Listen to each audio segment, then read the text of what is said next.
Hey friends, welcome back to my channel 3 world. Bihar government की जो meeting चल रही थी बीएड स्टूडेंट्स को लेकर, अब वहां से ऑफिशियल स्टेटमेंट रिलीज़ कर दिया गया है और वो ये है कि बीएड स्टूडेंट्स को बिहार प्राइमरी टीचिंग एग्जाम से बाहर कर दिया गया है। कहीं ना कहीं ये चीज़ें हमें पहले से भी पता थी, लेकिन तब भी जब तक कोई ऑफिशियल स्टेटमेंट नहीं आ जाता है तब तक हम उम्मीद लगा कर रखते हैं। वो कहते हैं ना कि जब तक सांस तब तक आस, वही कर रहे थे बीएड स्टूडेंट्स। उनको लग रहा था कि कोई ना कोई ऐसा तरीका ज़रूर होगा जिससे कि बिहार टीचिंग एग्जाम में बीएड वालों को अंदर कर लिया जाएगा, लेकिन अफसोस ऐसा कुछ हुआ नहीं। लगभग 3.5 लाख बीएड स्टूडेंट्स ने अप्लाई किया था इस एग्ज़ाम के लिए, जिसमें से एक मैं भी थी, और हम सब की उम्मीदों पर पानी फिर गया है। लेकिन हाँ, एक गुड न्यूज़ भी आ रही है बीएड स्टूडेंट्स के लिए। वो ये है कि न्यू वैकेंसी रिलीज़ की जाएगी जिसका नाम है बीपीएससी ट्री 2.0। इसकी तैयारी में सरकार जुट गई है और ऐसा कहा जा रहा है कि अक्टूबर में वैकेंसीज रिलीज़ कर दी जाएंगी और नवंबर में इसका एग्ज़ाम भी ले लिया जाएगा। तो मैं बीएड स्टूडेंट्स को स्पेशली यही कहना चाहूँगी कि ठीक है, हमें प्राइमरी से बाहर कर दिया गया है, अब इस चीज़ को हमें एक्सेप्ट करना ही पड़ेगा।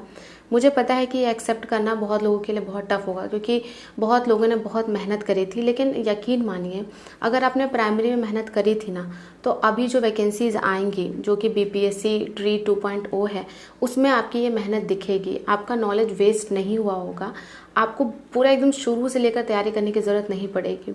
इसीलिए प्लीज़ अभी निराश मत होइएगा, क्योंकि अगर अभी आप निराश हो जाइएगा ना तो अगली वैकेंसी की तैयारी अच्छे से नहीं कर पाइएगा।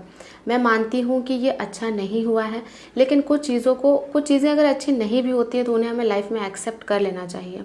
तो मैंने तो एक्सेप्ट कर लिया है, आप भी एक्सेप्ट कर लीजिए और नेक्स्ट वैकेंसी की तैयारी में जुट जाइए। क्योंकि अगर ये कह रहे हैं कि ये नवंबर में एग्ज़ाम लेंगे, इसका मतलब है कि ये एग्ज़ाम लेंगे।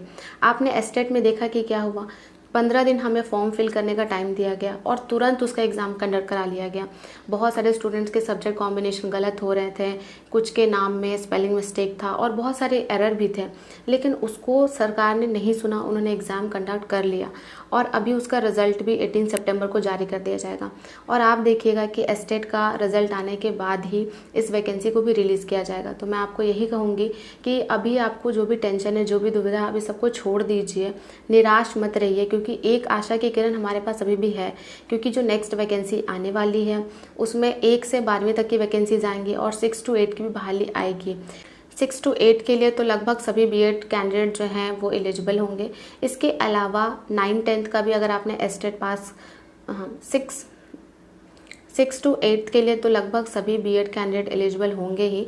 लेकिन हाँ, अगर आपका 9th और 10th का आपने एस्टेट एग्ज़ाम दिया है, आप उसे क्वालिफाई कर जाते हैं, तो आप 9-10 के लिए भी एलिजिबल होंगे। और जिन्होंने मास्टर्स किया है और 11-12 वाला एस्टेट दिया है, तो वो 11-12 के लिए भी एलिजिबल होंगे। तो अभी हमारे पास अपॉर्चुनिटीज़ हैं।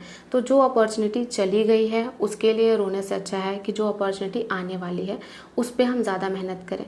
और इस बार तो हमारे लिए और ज़्यादा अच्छा इसलिए है क्योंकि अभी हमें सिलेबस पहले से पता है। मान लीजिए कि मैं एस्टेट मैंने 9-10 का दिया है मैथ सब्जेक्ट से, तो मुझे सिलेबस पहले से पता है कि ये सिलेबस है। क्वेश्चन किस तरह का पूछा गया था इस बार, वो क्वेश्चन पैटर्न भी मेरे पास अवेलेबल है और ये भी पता चल रहा है कि किस सेक्शन से कैसे कैसे क्वेश्चन पूछे गए थे।